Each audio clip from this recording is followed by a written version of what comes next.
सप्तम शिखा में रीति का विवेचन है, सप्तम शिखा में, और इसमें वैदर्भी और गौड़ी दो रीति का वर्णन है। पांचाली और लाठी का नाम वर्णन नहीं किया गया है, नीचे जिन्होंने हिंदी अर्थ किया है व्याख्या में दिया है, उसको भी पढ़ेंगे।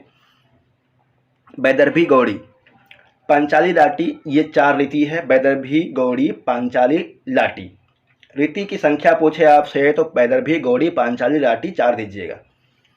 यदि कुछ ऐसा पूछता है कि काव्य दीपिका में कौन कौन सी रीति वर्णित है, कौन कौन सी रीति वर्णित नहीं है, तब वैदर्भी और गौड़ी वर्णित है। काव्य दीपिका में वर्णन नहीं है पांचाली और लाठी का। रीति का स्वरूप,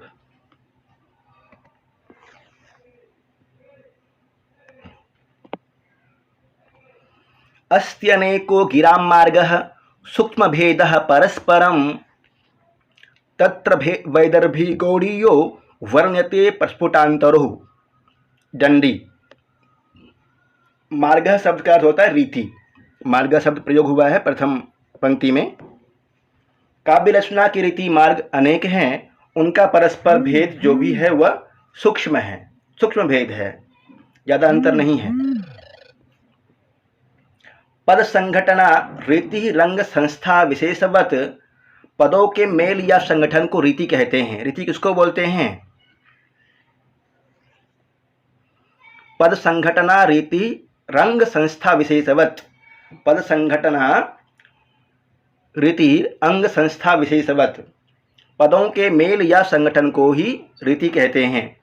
वह शरीर के विन्यास की तरह माना जाता है। रीति शरीर के विन्यास की तरह माना जाता है, जैसे शरीर के अलग अलग अंग है उसी तरह से वह शरीर के विन्यास की तरह माना जाता है।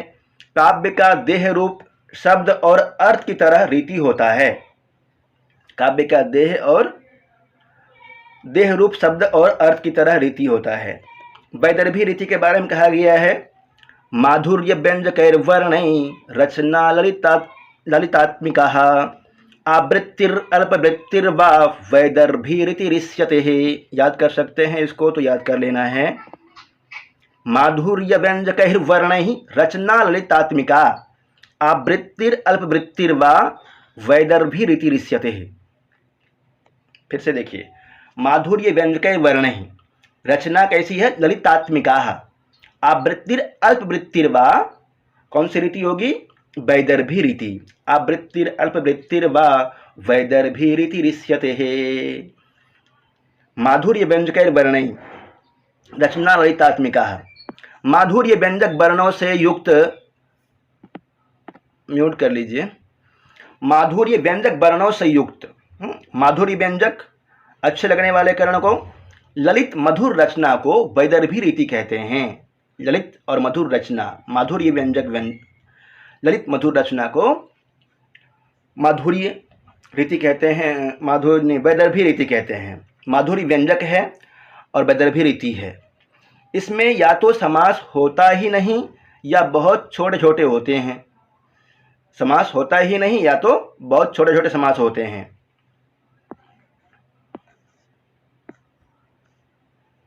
गौड़ी।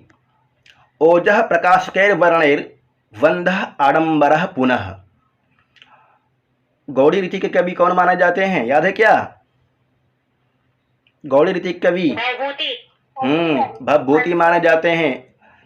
गौड़ी। ओजः प्रकाशकैर्वर्णैर्बन्धः आडंबरः पुनः समास बहुला गौड़ी दर्पेण समुदीरिताः।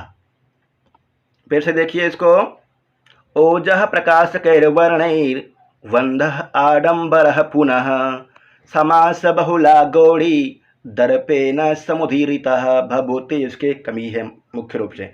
ओज गुण के व्यंजक वर्णों से युक्त गाढ़ मतलब उद्धत रचना को गौड़ी रीति कहते हैं। गौड़ी रीति कहते हैं। इसमें समास की बहुलता होती है।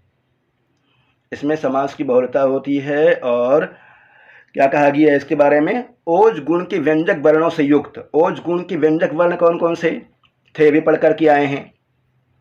ट, ठ, ड, ढ, तालव्य स, मूर्धन्य स, ये ओज गुण के व्यंजक वर्ण थे।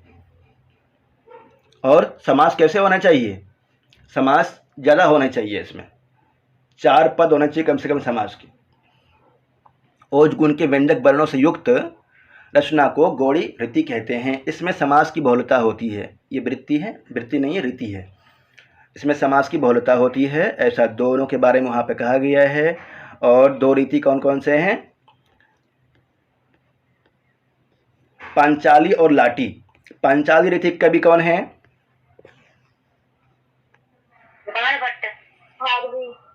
हाँ, पांचाली रीति कवि मुख्य रूप से बाणभट्ट जी है ना, मुख्य रूप से, और भारवी भी है पांचाली रीति कवि। लाटी का ज़्यादा नाम नहीं आता है। लाटी रीति कवि वैदर्भी, गौड़ी। वैदर्भी रीति कवि कालिदास। वैदर्भी रीति संदर्भे कालिदासो विशिष्यते। वैदर्भी रीति के संदर्भ में कालिदास जी विशिष्ट हैं। ये पूछ सकता है, वैदर्भी रीति संदर्भे का विशिष्यते। वैदर्भी रीति संदर्भे कालिदासो विशिष्यते। वैदर्भी रीति कालिदास जी का है। गौड़ी रीति हो गए भवभूति। पांचाली बाणभट्ट। और लाटी कोई होंगे महानुभाव उसके भी। वैदर्भी, गौड़ी, पांचाली, लाटी। आपको वैदर्भी, गौड़ी, पांचाली, लाटी ये 4 रीति होते हैं। काव्य दीपिका में 2 ही रीति का वर्णन है, वैदर्भी और गौड़ी का, इसका ध्यान रखना है। पांचाली, लाटी रीति है चारों मिला करके। वैदर्भी का कवि कालिदास जी, गौड़ी का बोलिए भवभूति। हाँ, पांचाली का बाणभट्ट भारवी, और लाटी छोड़ देते हैं। तो बताइए। हाँ, अज्ञात। गुड। अब बताइए, रीति कितने होते हैं? रीति कितने होते हैं? रीति, हाँ, रीति का विवेचन कांति चंद भट्टाचार्य जी ने काव्य दीपिका में कौन सी शिखा में किया है? सप्तम शिखा में। छोटा सा टॉपिक था ये, पढ़ लिए। इसमें से प्रश्न पूछेगा, एक प्रश्न होगा जरूर, यहाँ से देख लीजिएगा ना।